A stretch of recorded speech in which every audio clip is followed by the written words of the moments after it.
Hi, today I'll show you how an app called KillFiles works.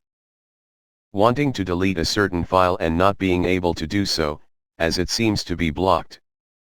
It is very likely that all of us have come across this scenario at least once while interacting with your PC, and while this may not seem like a big deal, it can be really annoying and frustrating at times. There are some solutions to such problems and KillFiles is one of them. This app, just as the name suggests, has been created to offer a helping hand to those who find themselves in such scenarios and allow easy deletion of locked files.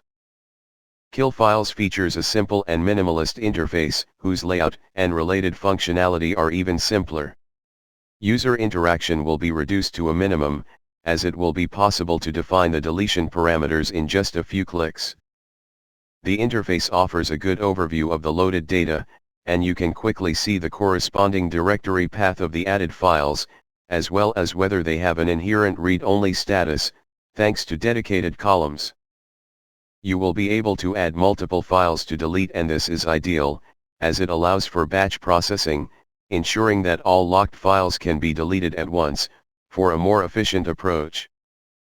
As with similar deletion apps, the secure erase will be performed when your PC restarts, and you can choose to do it directly from the app or manually, at your preferred time.